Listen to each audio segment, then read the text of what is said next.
You're listening to the Unsung Podcast, where we talk about albums that we think are unsung classics, and then you guys tell us if we're right or wrong. This is the Unsung Podcast.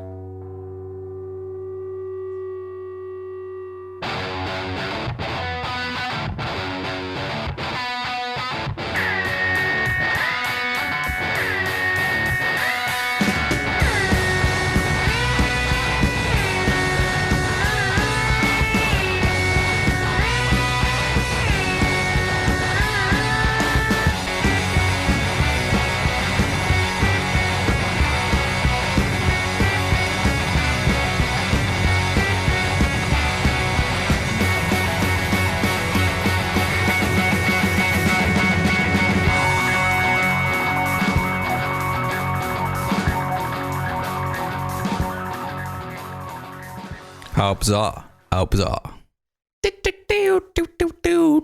Just worked out what that song is. Oh yeah, who sang it? Ooh, baby. OMC 1996. There you go. What does OMC stand for?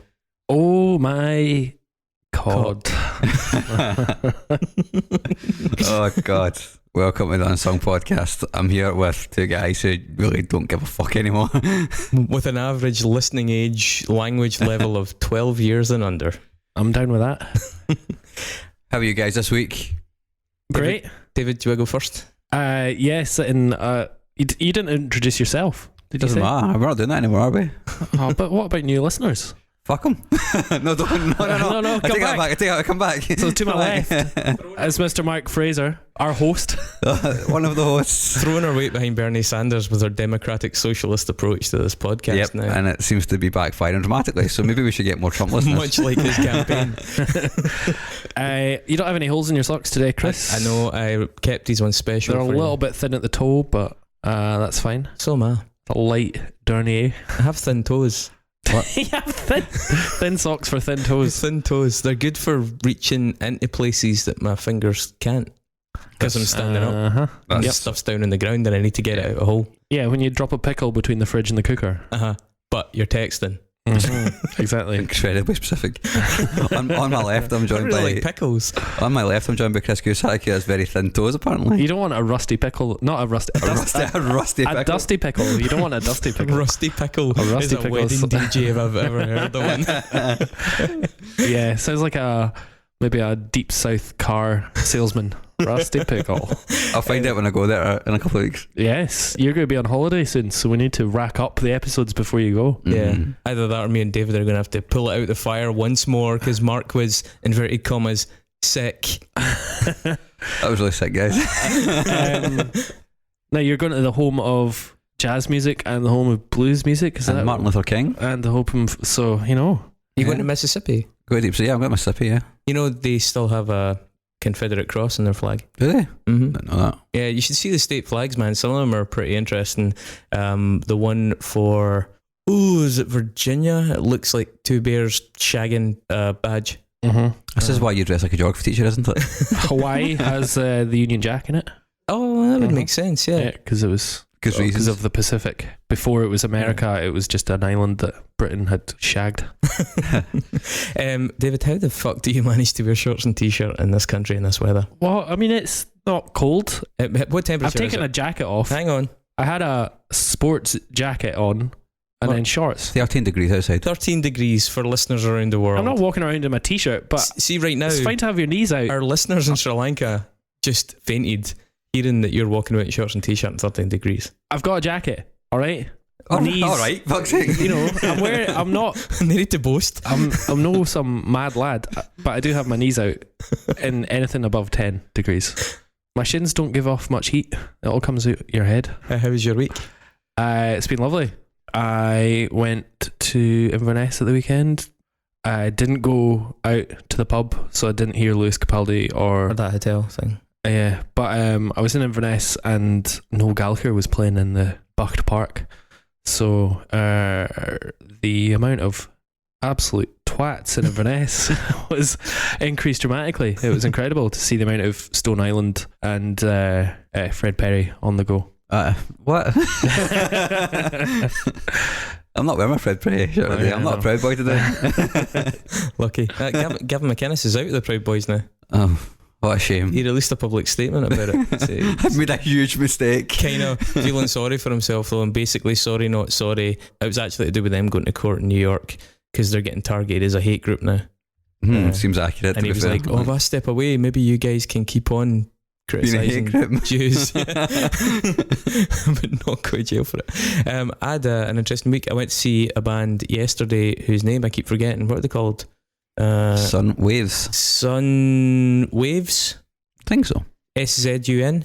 Sun Waves. Yeah, which I found out about at very short notice, and it was very, very good. Very, very good. Really trippy, kind of Vangelis-y, but live. I really enjoyed that, and I really didn't enjoy, spoiler alert, the first 30 minutes that I've seen of the third episode of a new series of Black Mirror. First one was good. Second one I thought was amazing. The third one, this Miley Cyrus episode with the music one with the Nine Inch Nails cover / rewritten thing. Yeah, man, not enjoying it. Doing my boxing.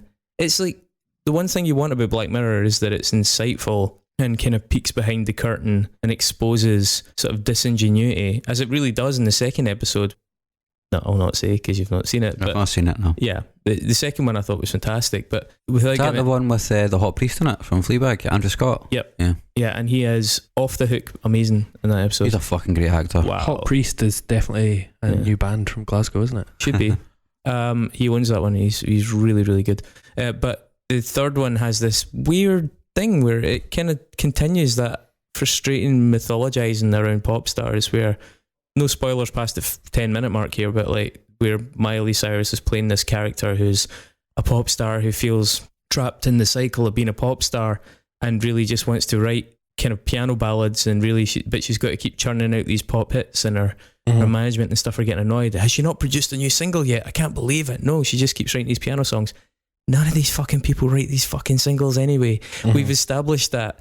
It's really frustrating for Black Mirror, which seeks to be like a thing that strips away the progressive commentary. Yeah, it strips away the bullshit on issues to be almost reinforcing a misconception that is, even if it's not tech based, it's equally destructive in my opinion in a lot of circles. It's really frustrating. It was really disappointing to see it, and I don't believe for a minute that Charlie Brooker actually thinks that Miley Cyrus writes, or any of them write their music. Yeah, it's just a romantic trope. Yeah, it's something he's kind of bought into. Maybe it's a sign that he's getting a little bit too ingratiated with the in crowd. Did he write that one?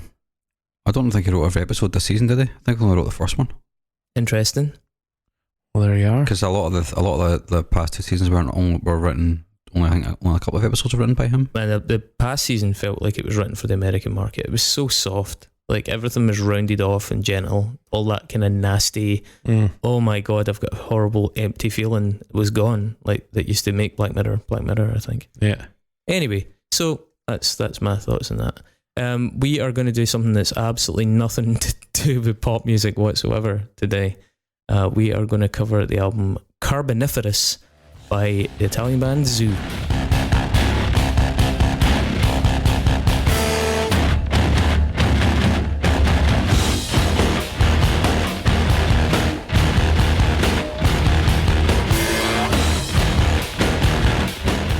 Z-U. Said yourself. Possibly the most Chris Cusack band we've done so far. Absolutely maximum Cusack. Really? Yeah. I'll take that as a compliment. Yeah. It's just like what you like. It's you, yeah. It's just you in a band. It's you in band form. Yeah. And I would take that as well. Absolutely. Kind of angular, hard to love. What I look for in a band is that by the third track it Gets sounds a bit like boring after a while. angry geese. Angry geese. You sound like that sometimes. I do. I fart like that sometimes. Zoo are from Ostia, which is a town very close to Rome, next to the sea. They formed in 1997. They have a huge back catalogue of completely different sounding material. This particular one comes from 2009, and with no disrespect to the band, I think they've gotten better, but I do think it's the high point of their career thus far. It was released on Ipecac, which is obviously Mike Patton's label. The first release on Ipecac, wasn't it? Zoos. Yeah, it was the first. Yeah, I think he just got assigned to it. I think so, yeah. The band primarily, and for the purposes of this, is made up of Luca T. Mai, Massimo Pupillo, and Jacopo Battaglia. Jacopo Battaglia is the original drummer who then rejoined them very recently when they started touring this album for its anniversary. He is the best drummer, in my opinion, in Zoo. They've had other people in. They had Gabe Serbian, who's the drummer in The Locust and Cattle Decapitation.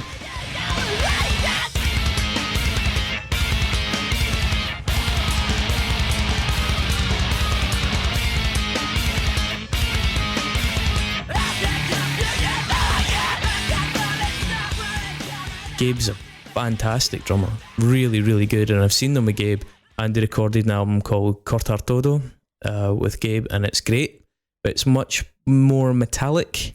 He's definitely a little bit more down the line metal drummer, which is weird when you think about The Locust, but you can hear that on that record. It's just slightly straighter, isn't it? It's slightly... Yeah. He's exceptionally good. Like within the confines of a bar, he can do stuff that many other drummers, most other drummers can't. But his exploration out with the bar structure is maybe less of a feature of his game, which is what Jacopo does so well, because they started as very much a jazz drummer and then got heavier and heavier and heavier. And so his approach to it, he's really grown with the band as well. And I think when they're with him, it's something truly astonishing. They had another guy called Thomas Yarmir from who I think did some time with Motorcycle, and Thomas was good. I saw them with him as well, but it's all about Battaglia for me. By the way, Gabe Serbian's also in a band called Headwind City. Have you heard of those guys? I've heard of the name. I've never actually heard of them. It's two guys for the Blood Brothers, two members of the Locust, and is it Nick Zinner or Zimmer? Zinner from Yeah. Yes.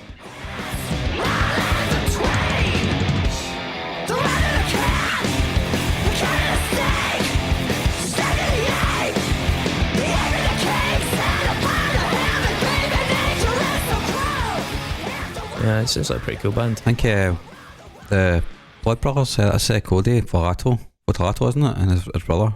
Pretty sure it is, the singers. I don't really know a lot about the Blood Brothers other than that the guy's voice absolutely ruined. I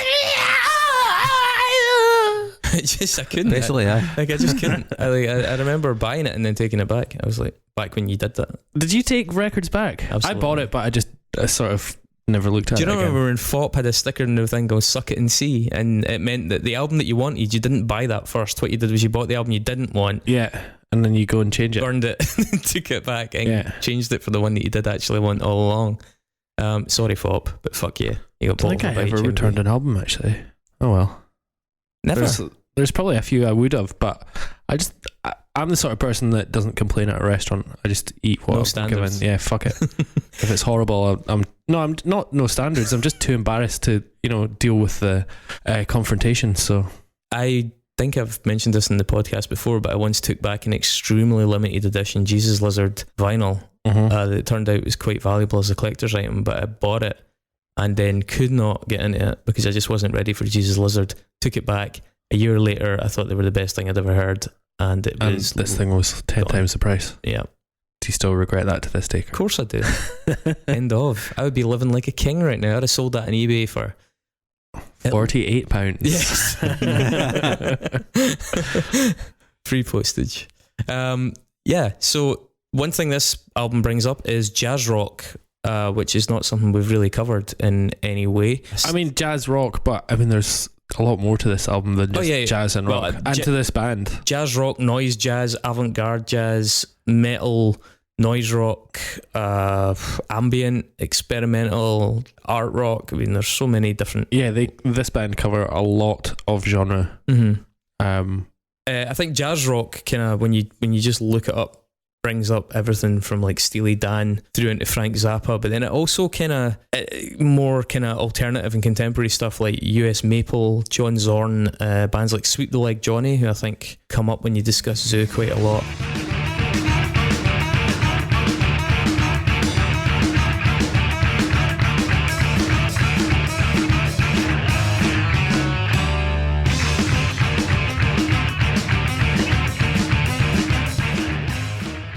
Other people that kind of come up as like forefathers are guys like Albert Eiler, Don Cherry, Peter Brotzmann.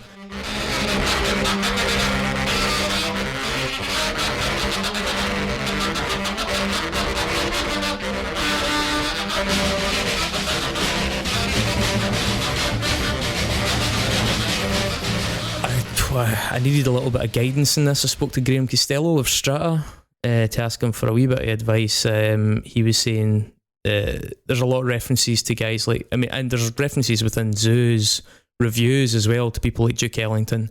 Also, Graham was pointing out that John Coltrane and his drummer Elvin Jones were a huge inspiration when it came to drum and sax and drum and brass. Can definitely hear that. Pairings, yeah. Like I said, they were real pioneers in that way, and a lot of the people now doing it in much heavier ways were turned on to the possibilities by those guys way back.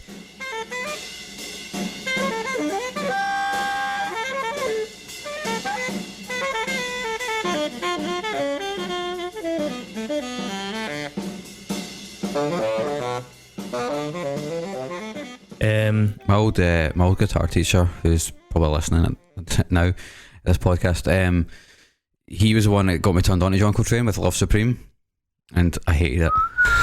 It's hard. It's hard, yeah. But I appreciated what it could do. I appreciated like the musicality of it, the playing. But for me, wasn't really my jam. See, even with Zoo, I'm the first to admit with Zoo that the vast majority of their back catalogue is too much for me. Mm-hmm. There are some moments of Zoo that are absolutely, sensational, and live it makes a lot more sense to me.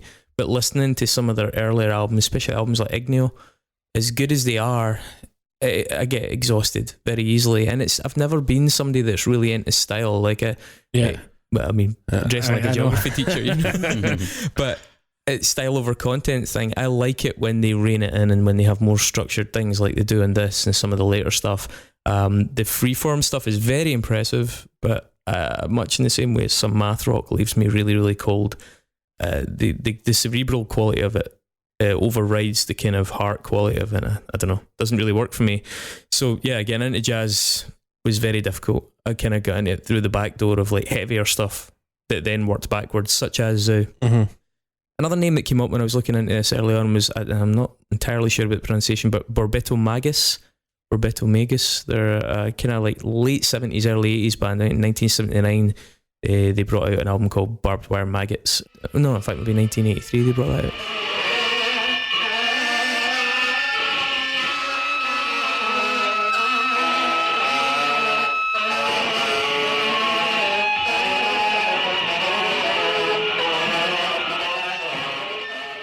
But they're from the USA, and they were like a really harsh experimental noise jazz.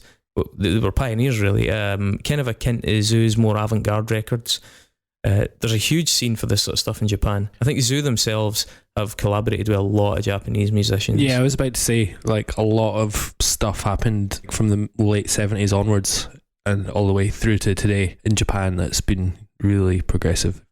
Fucking love jazz. They're fucking mad for that shit. They really are. And some of the most bizarre experimental forays come from Japan. And and they've teamed up with Zoo at various stages. I think Zoo have got records as well that are specifically Asia only releases.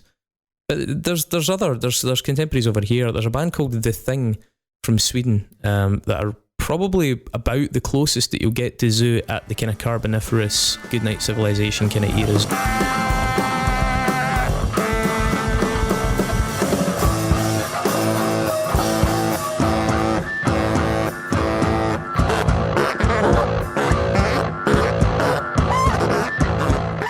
Really, really good again. Bass, drum, saxophone, noise rock based. And I think that's what Zoo do later in their career that appeals to me so much, is when they join those early jazzier, more avant-garde forays with their clear love of noise rock. So there's a lot of names that start to crop up as comparisons when you hear the tones they go for, the arrangements, the heaviness, and even just some of the bands they ended up touring with and collaborating with.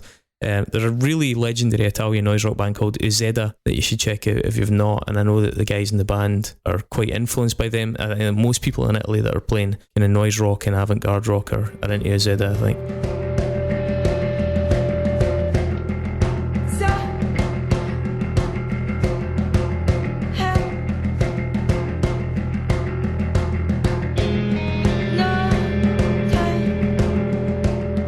Sweep the Leg Johnny, as I mentioned, 2 albums that are definitely worth checking out. Stoccazzo and going down swinging. Saxophone, guitar, bass, drums, much more post-hardcore. Really, really good band. Then you've got bands like Boredoms, Cherubs, with their absolutely ferocious bass tone, and Cherubs just recently started playing some shows again.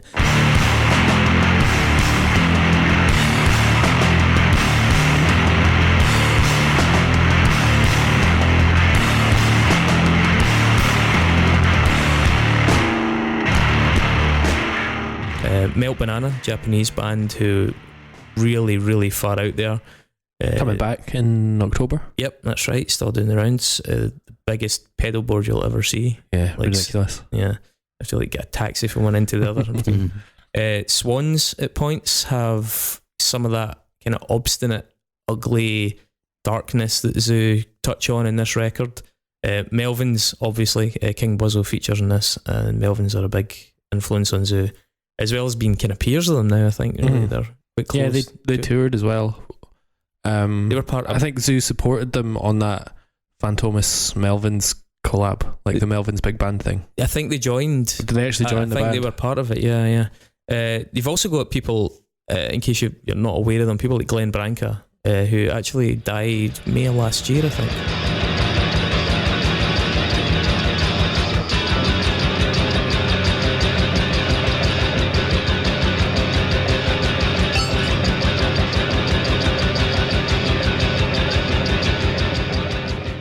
Really experimental guitarist from the United States, a real pioneer of noise and kind of left field stuff that, you know, certainly bands like Sonic Youth probably wouldn't exist without Glenn Branca. And I know Zoo have taken bits and bobs from him and from the people that were influenced by him. They're two quite difficult genres to get into, noise rock and jazz rock, or jazz, and this band merged them together. But at its height, they refine it and distill it, and they kind of more and more ruthlessly preen all the unnecessary stuff off. And but what's interesting is, I think, and then particularly on this record, is that they take those two genres and then when they mix them, they somehow come out with a much doomier metal sound.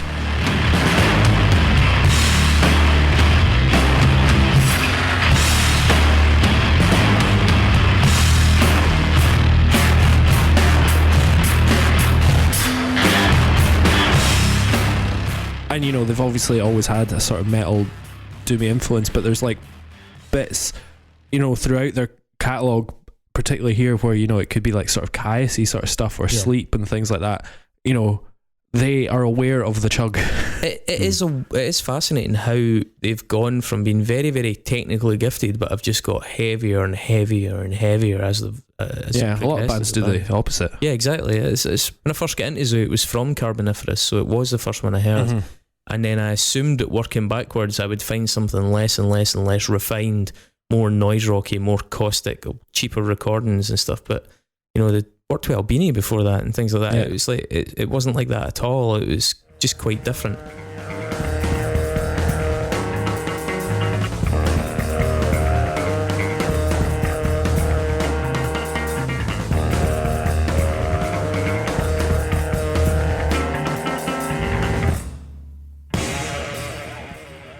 Romeo, the 1999 one, was their first record 2 years after they'd formed, and that was much more sort of typical what you might think of as jazz art rock.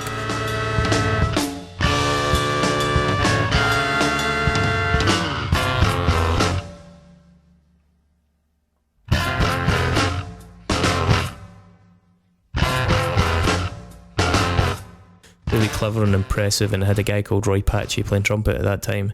They had a whole bunch of like weird collaborations. They kept collaborating with this guy called Shadbourne, a guitarist. They did Zoo Side of the Shadbourne with him, which is really avant-garde, really unstructured, kind of meanders, very esoteric. I don't enjoy that sort of stuff personally.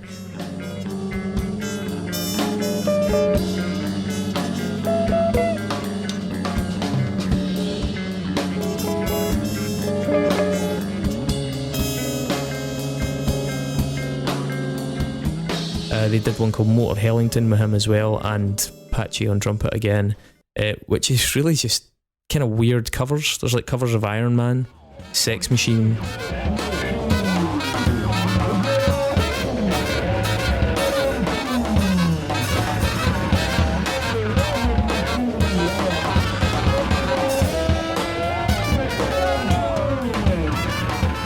all with like twists on the names.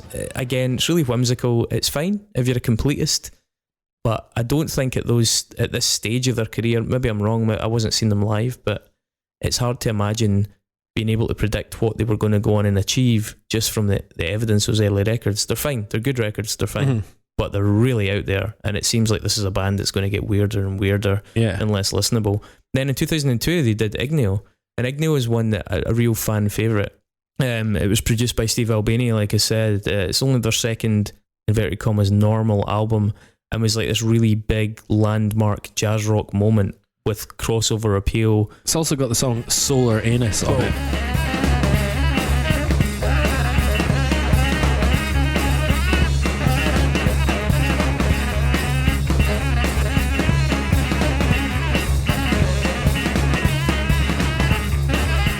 Solar Anus is a standout track. Like they still just do one of the best track names of all time as well. It is indeed. That's a great song. It's also got track 5 on that one's called Montezou, which is really good. It's jazzy, it's clever, but it's a bit more aggressive, and it's the definitive lineup of the band as well. The year after that, they did a live album, Live in Helsinki, which is a good live album, but is much the same material. 2004 did Radiale. Excuse my Italian.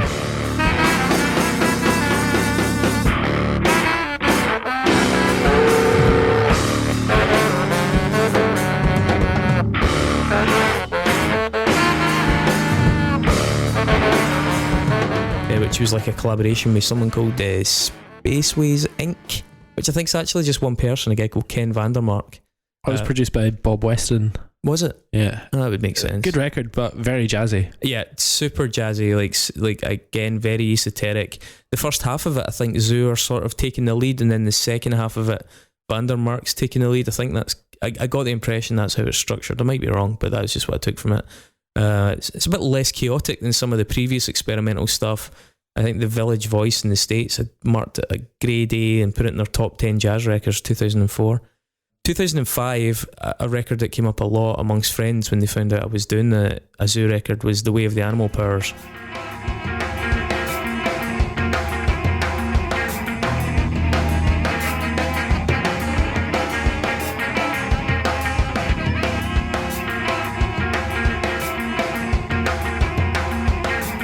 It's another landmark record for them. Still very avant-garde, again a bit nastier. Talking of good track names, Tom Araya is our Elvis. Yeah. Track 1. There's this really disconcerting machine-like pattern. Really, it's really, really odd music, really pushing the envelope. The third track in that as well, shape-shifting, very jazzy, very weird. It has cello on it by somebody called Fred Lomberg Holm. It's really effective. The cello is super overdriven, and it shows them getting slightly meaner, the tones getting nastier, the band getting a bit more sinister, a bit more pessimistic, but nihilistic. And then 2006, How to Raise an Ox. How to Raise an Ox, I'd actually been told was really, really impenetrable, and so I was a little bit wary because I'd never actually heard it, and I actually think it's really underrated.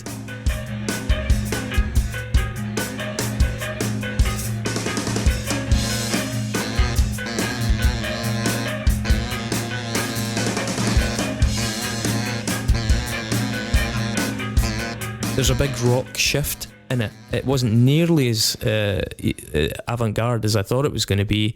A guy called Mats Gustafsson on second saxophone on it works really well, and I think it's really worth checking out if you've never heard that album. It's a really good record. I found it really quite listenable. They also, that year, well, I think it came out 2005 actually, they did a split record with Dalek.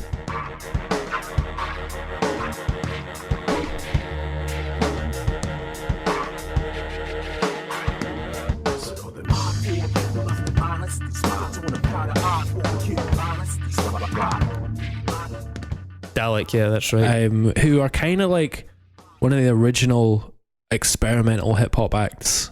I don't think Death Grips would exist without Dalek. Dalek is a prime candidate for this show. Yeah, well. Absolutely. They've got some really interesting records.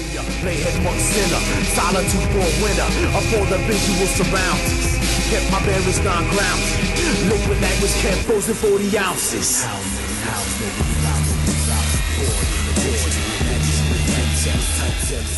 They've been around since like late 90s. Yeah, big Patton Ipecac collaborators as well. Yeah, but they've, they cite sort of Godflesh and stuff like that as influences. They Fucking love really me a bit like of harsh Godflesh. noise. Love me a bit of Godflesh. Yeah, I know. Oh yeah. He's some lad. They did a series of EPs actually around about that time. Dalek 2005, Sanawachi something or other compilation 2006, which I think was Japan only. It's one of those ones. I don't know if it's like live recorded or reworked. I couldn't actually get a listen to it. They did one in 2006 with Iceburn. They did one in 2007 called Identification with the Enemy with Nobukatsu Takamura. I'm trying to remember the name of the song. Is it Alone with the Alone? Is this really great drony doomy? Yeah, that's the first track.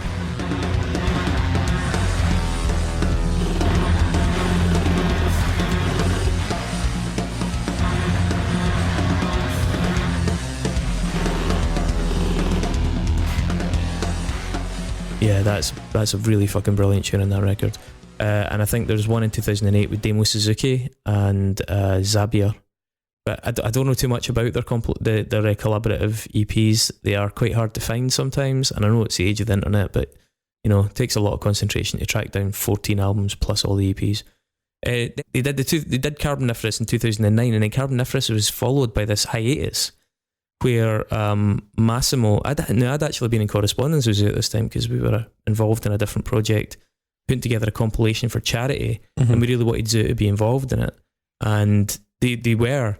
And given that Massimo was in the Himalayas when I was communicating with him, it was exceptionally nice of them to be so obliging.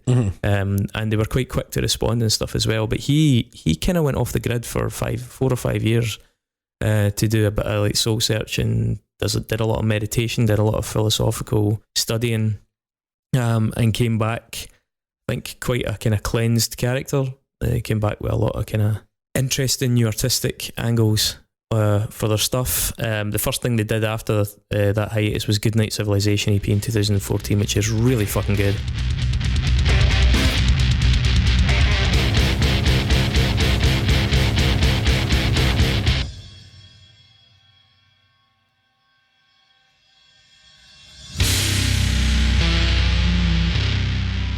Really heavy, really short. It's only one side of a 12-inch. The other side's just etched. And Gabe Serbian's playing on that one, and it works really, really well. 2014, they did The Left Hand Path with a guy called Eugene Robinson from Oxbow. Have you listened to that? Yes. Oh my god, it's fucking miserable. It's awful. I never really got into Oxbow either. I've seen Oxbow live, and other than the fact that Eugene constantly gets down to his pants at the earliest opportunity, Oxbow are pretty good. I like them, but Eugene is very, very out there. And there's a track on that record where he's just sobbing and wailing at one point.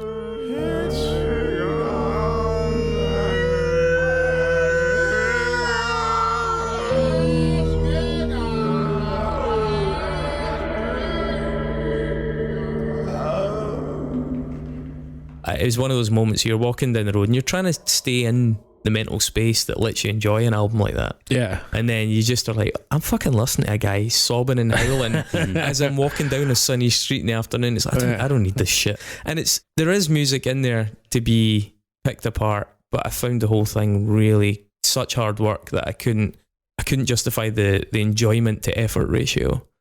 And then just to kind of round off their back catalogue, in 2015 they did Cortar Todo, which is a fucking great record, much more metallic, big drift from their earlier jazz and experimentation stuff, loads of Melvinsy bits in it, and there's a bass tone in there that makes Unsane sound like they're relaxed.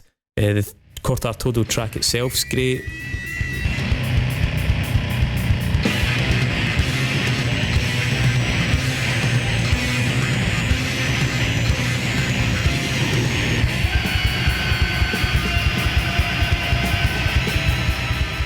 Sky Burial is a bit neurosis-y. There's a great song in it called Vanta Black Vomitorium. Yeah, that's good.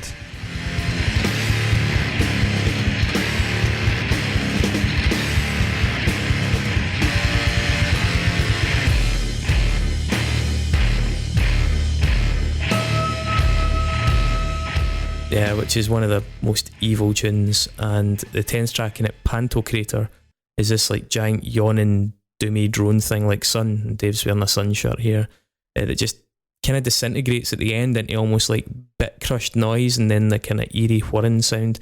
It's really out there, but it's an album that kind of sees its mood through from start to finish. I was really impressed with it, even though the cover fucking sucks. It's sonically very interesting. Yeah. It's maybe the one I like the production on most. Yeah, the production on it's great. It is really good. Kind of goes all over the place. 2017 they did a thing called Jhator, Jhator.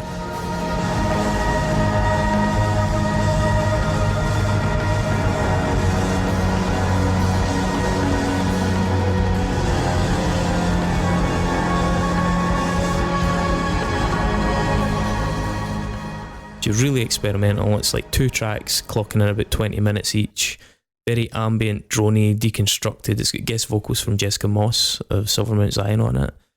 It's really nice in places, but as you can imagine from the sounds of it, it's very fucking weird. Not nearly as weird as Mirror Emperor by Zoo 93. Did either of you guys look it up? I found it, but I didn't actually get to listen to it. It was on YouTube somewhere. So 2018 or 2019, I can't remember. 2018. So Zoo 93 Mirror Emperor album is fucking barmy. Hidden trident, his wings spooling into Pluto, shrieking pink hymn. It is absolutely barmy. Like, I think Massimo takes a lot of the lead in it, and Lucas, I'm not really sure, I think he does the electronics on it instead of sax. And there's a guy called David Tibet doing vocals over it that are just fucking mental. Like, it is really properly bizarre. I'm obviously going to put a sample in, but no offense, guys, but what you up to? What you doing?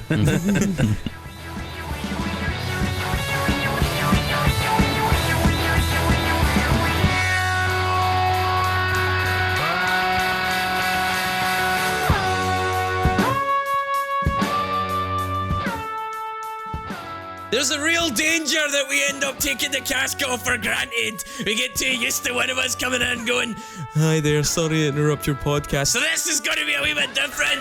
We need money. We just had to bang the headphone amp off the table for about 5 minutes to make it work. Just go on the goddamn page, it's unsungpod.net/donate, and just add some fucking money to our bank account, for fuck's sake. Thank you to everybody who has set up regular donations over the past week. You guys rock. Peace.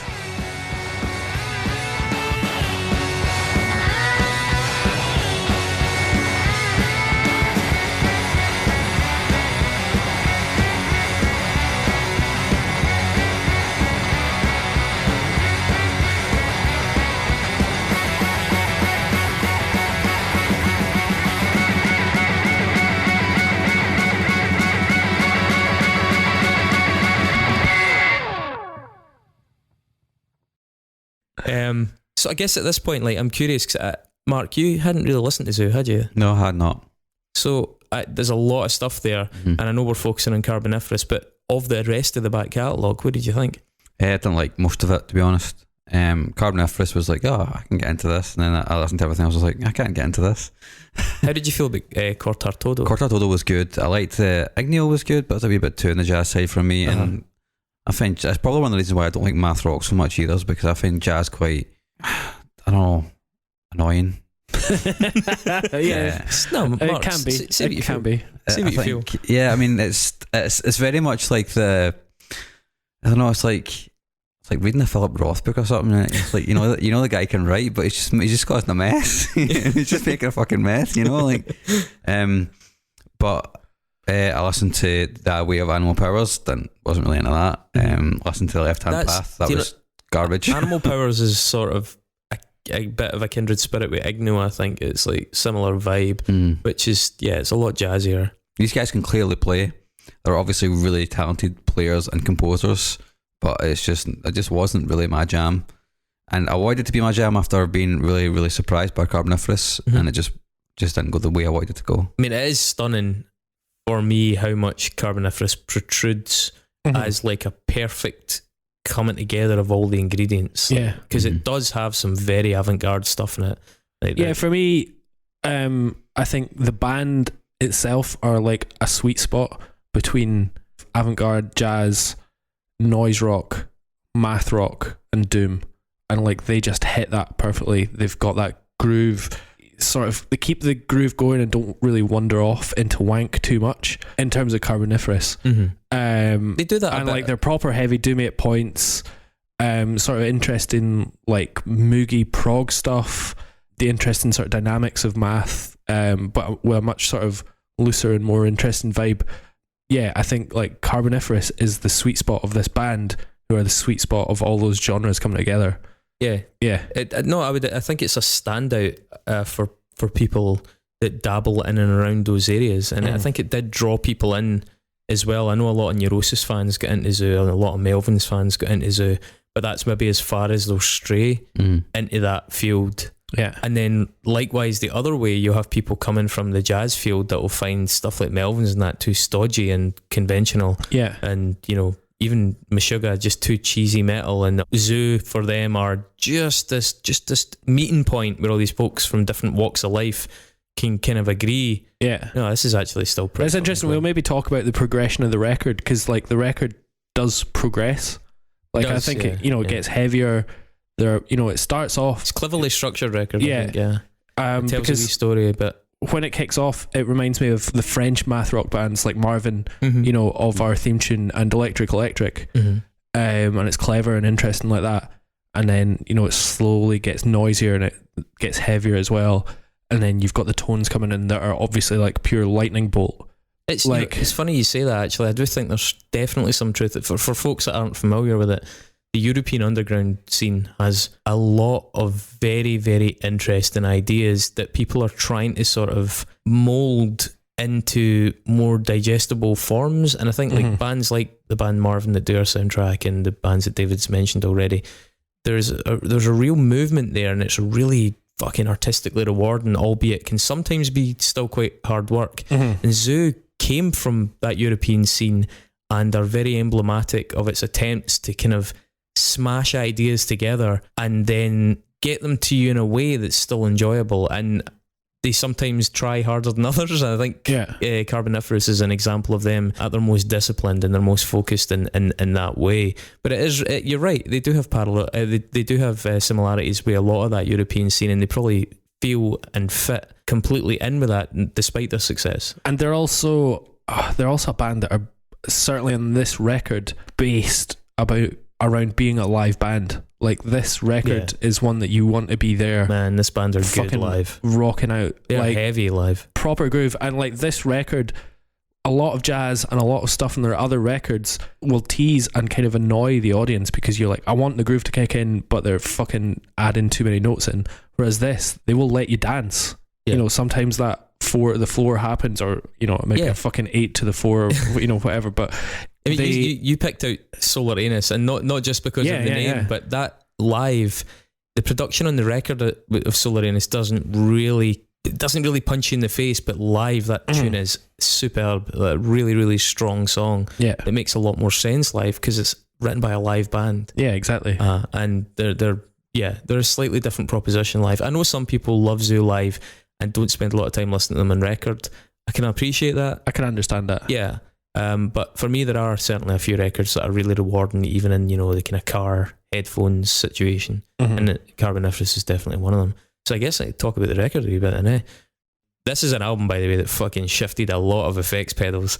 I mean, this is a record where they're like, how can I make this bass guitar sound like a mandolin being played down the telephone inside a microwave? I mean, it's like inspired, because they'll like split channels, and as a result they'll get these enormous tones, even though there's only 3 people playing most of the time.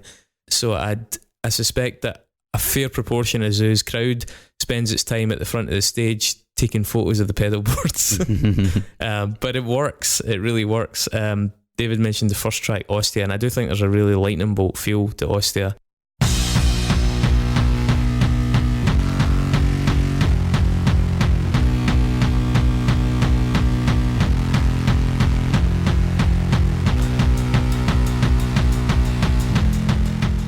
Yeah, for sure. It's a really quick start to the record, like really urgent. I love as well, I don't know if you noticed in the background, there's a tom that's been used, but they've detuned the skin so much that it just sounds like someone like slapping a wet bag. Yeah. But it's fucking such a weird idea that works so well. That song is absolutely rammed full of great drum fills and shifts of the snare accent as well. It's got, I'm pretty sure that saxophone's distorted as well. Oh, I mean, honestly, man, that sax is probably going through about 8 pedals at that point. That tune has an unbelievable ending. That kind of 3 minutes 30 when the bass harmonics come in. Yeah. 20 seconds gets joined by a snare, and then at 3:50 it just all clicks.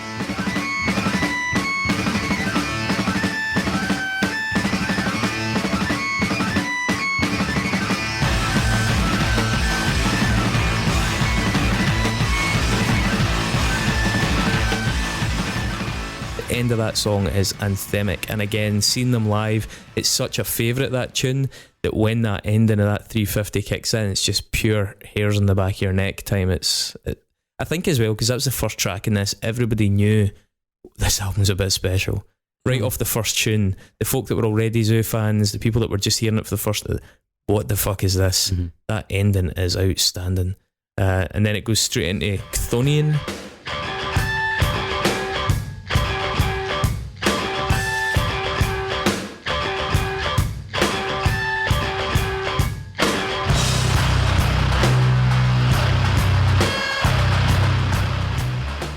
Which CTHONIAN, which apparently relates to or inhabits the underworld.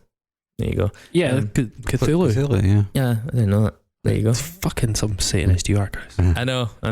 It's got a total industrial feel, this song. Yeah, it's also got King Buzzo on it, adding to the chug. It's a really iconic riff. Because sometimes when the sets are this jazzy, they can disintegrate. And often if you're finishing a track that's like a jazz rock track, it will disintegrate to a point where, oh, is that the end of that song? Is that the end? And they do that deliberately. They let things fritter away, and then suddenly this comes in, and that's like everyone's like back in the game. Yes, something to latch onto, like a foothold or a handhold as you're climbing that wall. It's absolutely fucking on the stuff like this. This is, I don't know. It's like, you're talking about a good DJ will, like fade things out exactly, and then like eventually come back in. You hear that bass drum or whatever, and that's what they do, and it is like they're working the crowd. And that's what this record sounds like. They're just a fucking shit hot. And it's a mark of a band that's played so many live shows that they can take their own music, and as you say, DJ, they can drag frequencies in and out of it. It's really masterful to watch them do it. Sometimes they'll tease the crowd to the point of almost antagonism, and then they'll bring it back in and everybody gets back on side. It's really special. There's a great contrapuntal rhythm played on like a trashy cymbal in Chthonian that runs underneath. It's just this huge lumbering tune with surprisingly fun sax work over the top of it, though. The sax work on that song is pretty expressive. It's a lot of the time sax stands in for vocals in a lot of these songs, and it's got that it's in that register, it's got that feel, which because the bass is so overdriven, it sort of takes the guitar and the bass place, and then your sax is doing a lot of work. With Buzzo as well, they make a nice use of that ambient bridge.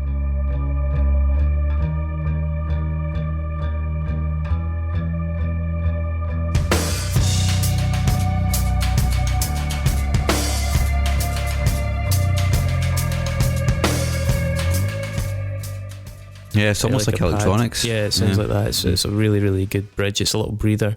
Track 3, Carbon, the Angry Geese song.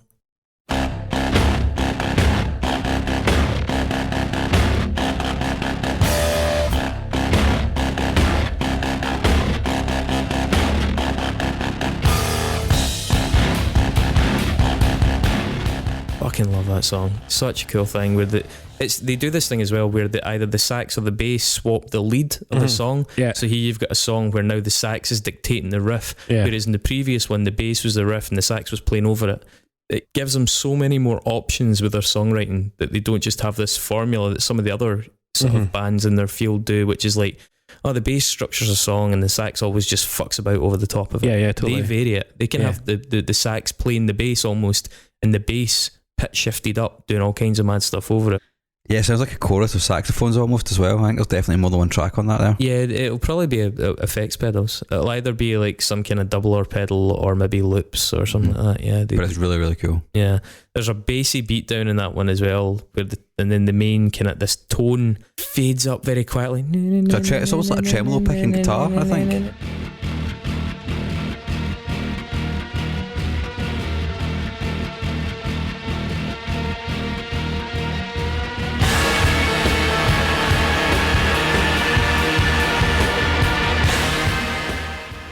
Track 4, Beat a Viscera. It's probably the world's foremost jazz beatdown at the end.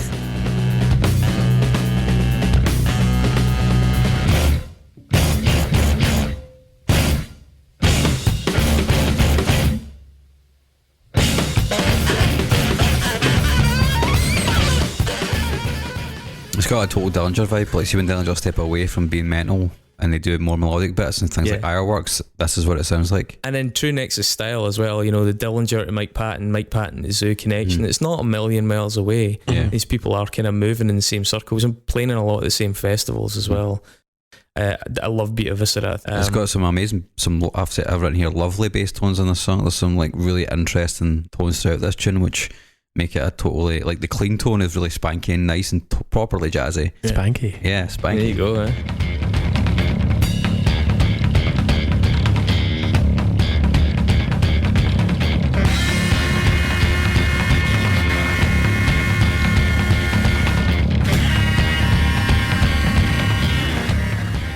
And then it gets like, sometimes it gets really dirty and heavy and it's just like, you know, it's nice. See, given that this band worked with Albini prior, and as Dave said, worked with Bob Weston, and I know you were saying about Cortar Todo, and it is really punchy as an album.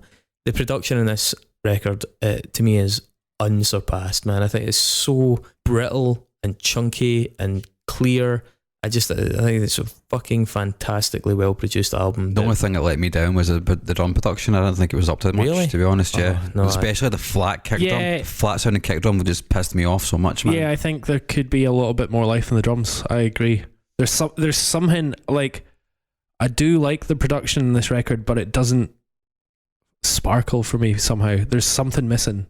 It sounds a bit dead almost. Like it needs a bit more life in the drums, I think. My only concern with being too critical of that is that you're talking about a guy that's ploughing a furrow of drumming that's really quite difficult to capture, because you don't want to produce him in the manner of a rock drummer where you have like this set compression on the kick drum, so every kick beat is the same volume, because that would be kind of your standard approach for some kind of big metal record, where no matter how hard or light he hits it, it's still your outboard's bringing it up to one level. You can't do that with a jazz drummer, because the jazz drummer's strokes are different volumes. But then on the other side of it, you also don't want your album to be beefy as fuck with the jazz and with the sax and the bass, and then a lot of drum getting lost, and then the drums get lost. I definitely know that it's a very difficult balance to get. And there's even bits in this where he's rim clicking like super gentle and trying to capture that. I think that they capture it as well as they can, maybe, but the problem with it is that it just makes me want to see them live more. Yeah, but I doubt that's something that upsets them too much. No, because it's still great. Yeah, recording. I do feel listening to their earlier albums that in order to not override the drums, the producers maybe went a little bit too easy on the power of the bass in particular. I think the earlier albums would sound better if they were recorded a bit beefier, because it's a beefier band than those albums suggest, but that's maybe slightly dictated by not wanting to drown out the incredible dynamics of Battaglia's drumming. So I'm just speculating on that, but that does seem to suggest that to me anyway. Ernie's the fifth track, faster, really riffier.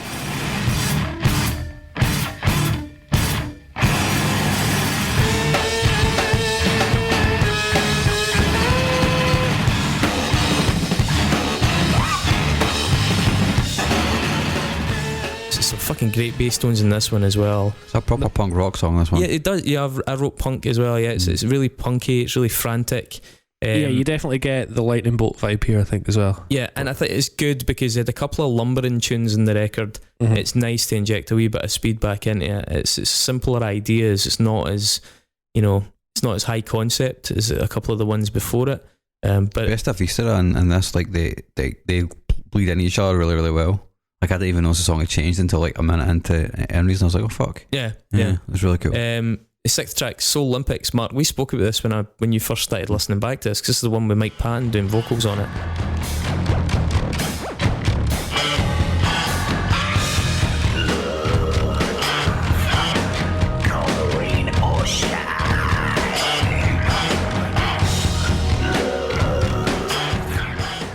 First and foremost, I love the bass riff in it. It's very Jesus Lizard motif, even though it's played slightly differently.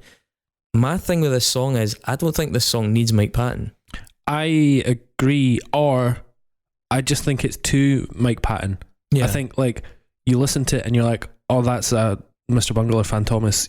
Or even Tomahawk. Yeah, exactly. He's just got those notes that he always uses that are great and nobody else can fucking get to, but it's his go-to sort of range that suddenly takes you out of this record and you're thinking about Mike Patton, which is kind of weird because, you know, a record like this you kind of get a little bit lost in and it's got its own world that you're thinking about, and then suddenly an outside influence that kind of distracts you a little bit. Yeah, so he's on Orc as well, the closing track, and I think his contribution to the Orc is excellent.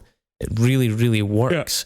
It complements the song, and I do think there are moments of the vocals during Soul Olympics that could have worked, but he never returns to one motif. He just seems to try like half a dozen different ideas that some are better than others, but because there's no distinct reprise to any of them, they all seem a bit tokenistic. And I don't know, I love the tune underlying, and I find when I'm listening to it, I'm trying to listen to the band and less to Mike. And I do like Mike Patton, by the way. I'm not anti it by any means, but I'm not sure that he had to be on this song, or at least not to that extent. I love the way that his vocal being in the song, it makes the sax sound more like a guitar, so it's like a different string to their bow. That's fair, yeah. You know, so like, true. And with his vocal on there, pipe, so to their set horn section. Yeah. No, so I like that. I mean, Mike Patton's gonna be Mike Patton. You can put Mike Patton on any song, and it'll sound like a Mike Patton song, no matter who it is. It's not always good though.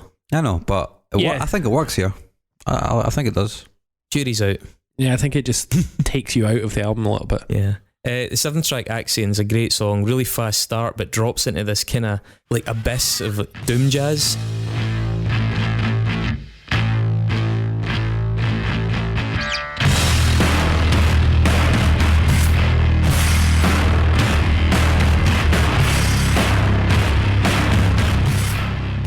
It really actually, see if you listen to it and imagine you've just put a record on at the wrong speed. That's what this track sounds like by about a minute. There's a band called the Kilimanjaro Doom Jazz Ensemble, and it's like slow and heavy, and you know, it's kind of like an ambient version of this. And it's one of those examples of them showing that their more experimental moments from their other as parts of their career are still there. They can still be sinister and weird and obtuse and playing a bill with Sun, for example, in the context of this much more accessible record. There's some beats in this as well. The drummer in this is almost dragging behind the song. There's something very deliberate. I mean, he's too good a drummer not to have done that on purpose. And it's such a disconcerting thing because you're almost mentally wanting the drums to just move forward. It's like a weird effect it has in your brain where you're like, come on, just land a little bit sooner. The sax break around 3 minutes 20 is amazing. I've written that down as well. Yeah, that absolutely, the centre stage sax thing.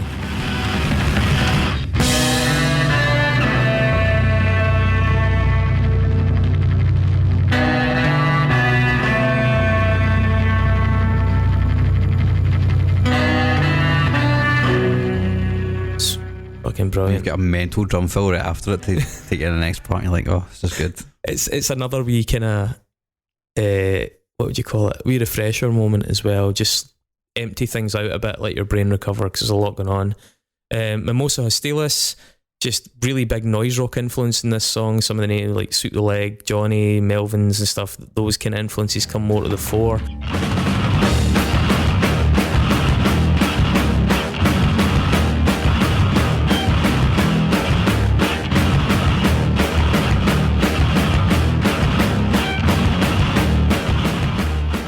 This is something that wasn't as present in their earlier career and kind of appears more in their later career, and again is why I kind of got more into their late career. There's some really like a grinding feel almost. Do you know what I mean? Like kind of crushing. Yeah, I think. Well, those kind of tones I think are really akin to noise rock, and it's something that was missing for the band earlier on. There's a really weird effects thing at 2 minutes 10.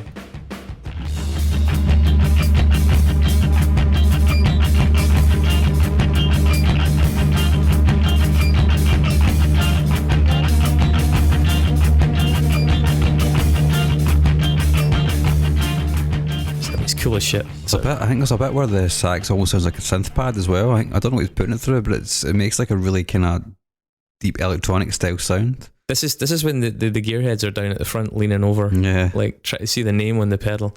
Track 9, Obsidian, a really well known song for people that go and see Zoo live.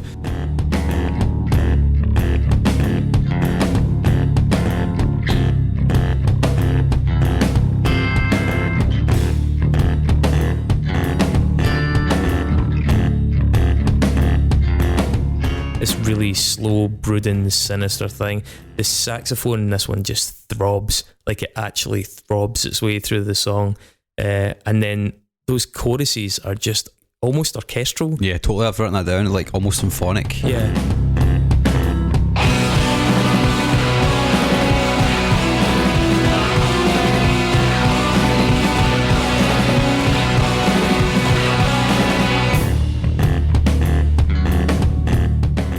It is so grandiose, that tune. Real big fucking sense of drama to it, and has that really proggy ending. I like that about that. I think it's a really well structured record in that sense. That is such a standout song that I could imagine a lesser band banging it on early and shooting their bolt a bit too soon. It's great that they counterbalanced some of the very, very strong opening tracks on the record with a song with such a powerful chorusy bit. And I also like the fact that track 10, Orc, the one we said Mike Patton is on, has that mantra-esque kind of doomy, long, avant-garde noise quality to it.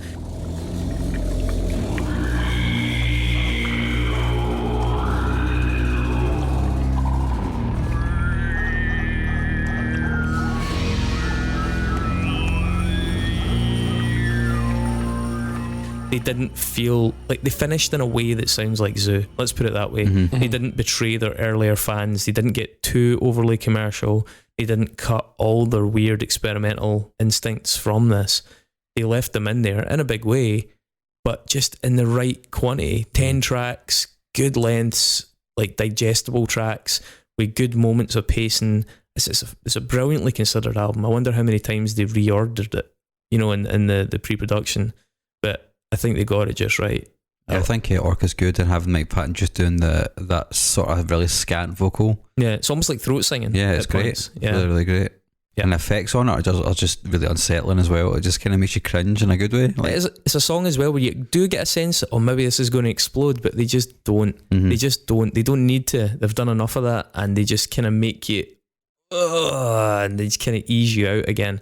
I love this album. I think it's a fantastic Goldilocks point in the career of a band, and as Dave said, probably a Goldilocks point in between a number of genres that can otherwise be a wee bit hard going at times. And it's a great way to get people that are alien to a lot of those genres into them, or at least to give them a foot in the door that allows them to decide, I like wee bits of that and that and that now, because I was that person. I didn't know where the fuck to start with jazz rock. I found it really impenetrable, and now I can at least navigate it enough to know what I like and what I don't like, and I really fucking like Zoo, and I really, really fucking like this album. It's a good record. It's probably the only Zoo record I've put in that I've heard, so I mean, well, that's it, and it's not unsung in their catalogue, obviously, but in the wider scheme of things, they're not a big band. They nail, like I've mentioned Lightning Bolt, but Lightning Bolt are a band that could go and play a 500 capacity room in any major city, and that's because they're like the go-to hipsters noise band, because everybody has chosen them as the one that they're gonna be fucking sweaty and amazing, so I should go and see them. Just ask Brooklyn Lager about that. Yeah, fucking hipster. But in reality, there's a lot of bands like that are fucking amazing that couldn't fill 500 capacity room like that, and Zoo are one of them. And Zoo are taking in a lot of influences and really nailing it on this record, I think. Yeah. So without a doubt, I would love to see this record go in. I think it's a bit of a loss if we don't have it. And I love that we're able to sort of feel our way towards another area of, alternative music that we've not necessarily covered thus far. Yeah. I think it should go in. And I also agree with that. I think the fact that we've managed to cover another area is good, because there's still so much more to go, but we're inching forward into doing different things all the time. So that's good. Nice one. All right. We should probably do our nexus then, eh? Aye. This is the the first time we're seeing Nexus tonight. Will it be the last? What do they have in store for us? Not good for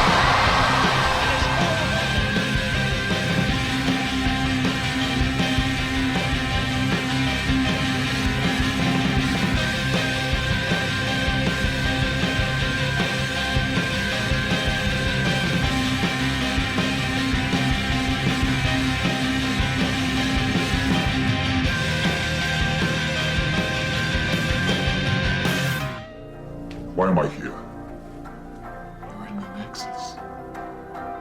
This is the Nexus. For you, this is what you want. So, how did we choose this week's person? This was picked out the Nexus tub as Per. Mm-hmm. Mark, you were looking forward to doing this guy. I didn't even know who the fuck he was. It was you that told me. Yeah, he does a lot of cool documentaries. So on health, he used to be a doctor. Thought he was a doctor, I guess. So, one-time guest and regular listener Anna Goldthorpe decided to enter Dr. Michael Mosley, BBC celebrity Dr. Michael Mosley, into the Nexus sweepstake, and he was drawn this week. So we have to somehow join Italian prog jazz metal band Zoo to Dr. Michael Mosley. So who's going first? Well, sure, it's your record, so you go first. But you guys aren't going to top mine. Alright, I'll go first then, fuck it. Breaking the rules. So, Zoo, we talked about it. It was on... Anna, you better fucking appreciate this, by the way. This was not easy. This wasn't easy, man. Oh my god. Fuck, I can't even remember what record it was on. But Fred Longberg Holm, the cellist, appeared on one record. I think it's the one about the cow. Anyway, I mean, I've just... The way of the animal powers. Anyway, sorry, David. So he is a very interesting American. He has also done work with Wilco, amongst others. Wilco, obviously a classic American alternative rock band. In 2013, they played a set of fully covers. A lot of people were very excited, and there was a little American indie 90s rock ancestral bit when they covered Pavement, which was fun. I believe it was Cut Your Hair. Pavement, obviously fronted by the Stephen Malkmus. The man Stephen Malkmus, who's playing in Glasgow soon, actually. And Stephen Malkmus is alumni of the University of Virginia. University of Virginia alumni also include fucking loads of cunts like Edgar Allan Poe. This is the bit where you were like, this is a bit Kennedy, of a jump, isn't it? And of course, Dr. Barry Marshall. He's well known. An Australian physician, Nobel Prize laureate in physiology and medicine. I'm hearing the word doctor. I think I know where it's at. And what did he got the Nobel Prize? He was elected Fellow of the Royal Society in 1999 because with Robin Warren discovered spiral bacteria in the stomachs of almost all patients with active chronic gastritis or duodenal and gastric ulcers, and proposed that the bacteria were an important factor in the etiology of these diseases. Blah blah blah blah blah blah blah blah. And you brought this, Anna. You brought this on us. I know, this is your fault. And Dr. Michael Mosley was nominated for an Emmy and a BAFTA on his Horizon documentary reporting the link between Helicobacter pylori and gastric ulcers, discovered by Australian scientists Robin Warren and Barry Marshall. Well, that is certainly a nexus. Excellent. Well done. Well, the university link was a stretch, but he could have lied and said that he sat in the same chair as JFK or something. Yeah, exactly. Fuck it. I don't know. Yeah, alumni is a stretch, but shared university is a small link. You say Illuminati instead of alumni. Oh, alumni. Maybe Michael Mosley is part of the Illuminati. Why not? Who knows? All right, Mark. I guess I'm going to go then. So Zoo have a record called The Left Hand Path. The record has vocals by a gentleman called, as we've discussed, Eugene S. Robinson, who's in Oxbow. He starred in a Gus Van Sant directed commercial for Miller Genuine Draft. Did not know that. Yeah. Gus Van Sant directed a lot of films, including a film called Finding Forrester, which stars Mr. Sean Connery. Don't remember that. Yeah. Finding Forrester. It's about an author a reclusive author. Oh yeah. Another one you mean? Yeah, I didn't know it was Gus Van Sant though. Yeah, Mr. Sean Connery was also James Bond. Yep. And That is true. James Bond was also played by Pierce Brosnan. Mm-hmm. And Pierce Brosnan was in Michael Mosley produced Emmy nominated documentary The Face, about the science behind facial beauty, expression and fame. That's actually quite good. We've all gone in very different directions. Pretty good link there, yeah. All right, cool. So Massimo Pupillo is also the name of Massimo Pupillo's dad. His full name is actually Domenico Massimo Pupillo, but he changes his name depending on what he's doing because he's an Italian movie director, famous for a whole bunch of like legendary Italian B movies, including Terror Creatures from the Grave and Bloody Pit of Horror, which can actually be found playing on a loop in my work most Saturday nights. Now, Domenico Massimo Pupillo, the dad, was mistakenly declared dead in 1982 by the Italian media, or some parts of the Italian media, after he was apparently confused with his directorial colleague and peer Ralph Zucker, who also did a lot of B movies and stuff. Ralph Zucker produced the 1970 film Formula One Nell'Inferno del Grand Prix. My Italian is not up to scratch, but I'm guessing that's about Formula One and something to do with a Grand Prix, which is about a racing driver who will apparently do anything, and I've underlined the word anything, to win. The tagline for that movie is daredevils straight out of hell who ride flat out on the rim of death. Accentuated. Now, believe it or not, in that film, there is a cameo by Mr. Graham Hill, father of Damon Hill. I know where you're going. Oh, good. So Damon Hill, and in fact also Graham Hill, were both once leaked as being the secret identity of the Stig. Stig, yeah. On the show Top Gear by Jeremy Clarkson. Mm-hmm. Yeah. Himself, he leaked it. Obviously Jeremy Clarkson hosted Top Gear, but he also hosted a BBC Two show called Inventions That Changed the World. I see where which you're going was here. Produced by Dr. Michael Mosley. I see. I knew somebody would go the Jeremy Clarkson route. I deliberately didn't go down that route. So Yeah. Just to leave it open for me. Thanks, David. very kind. Yeah. So there you Nexus go. complete. That was quite good. All right. Well Yeah. done, guys. Anna, you better appreciate how much work that Nexus was. I Hey, mean, and all three of those were actually pretty different. short. Yeah. And, not... and informative. We got it. Yeah, I think we should be commended for the fact that it didn't take us like 70 fucking jumps to get there. So we're going to announce what we're going to do next week, and then I believe one of these chaps is going to draw the next Nexus name out the tub live. Mm-hmm. So I'm going to kick that tub On the floor. on the floor towards So, Mark. what album are we doing next week? This is your lads. I got it. Oh, he's got There it the is. tub. I've added all the names, by the way. Please keep suggesting names Yes, please on do. the Facebook and Twitter feeds, because we're just adding them to these little coupons and sticking them in the tub. Mark, you and- need to tell us what album we're doing first. Are we going to do that first? Yeah? Okay, next week we're going to do Apocalypse 91, The Empire Strikes Black by Public Enemy. Excellent. Down with that. And we're going to have to link that too. We have to link Public Drum Enemy roll. to... Do-do-do-do. Here we go. Wait a minute. Dr. Michael Mosley. Oh, for fuck's sake. Christopher. Put it back in for.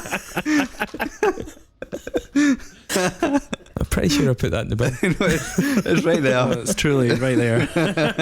There's actually quite a lot in there as well, so that's pretty weird. That is really strange. Okay, we've got Wayne Gretzky. Wayne Gretzky. Mr. Wayne Gretzky. Oh, nominated by whom? Mr. Ollie Kolbson. Ollie Kolbson. See Ollie, when you thank start you. getting fans in other countries I who've know. got wacky names that you don't know how to say. Sorry, Ollie. Ollie? Ollie. Well, Mr. Gretzky is our choice next week. So how are we going to get Public Enemy to Wayne Gretzky? I think that could be doesn't seem quite like it's easy, gonna be actually. difficult. Yeah, I think we can maybe go pretty weird with that one. Yeah, absolutely. Because there's going to be some detours we can take, I think. All right, thanks, Ollie. And Right, don't put that back in the box, you idiot. yes, I just saw you put it back in the box. Sorry. I've figured I've got it. There you go. I've figured out where we've gone wrong here. Gone. All right, that was good fun, and we will reconvene. Great. Thanks. Bye. Bye.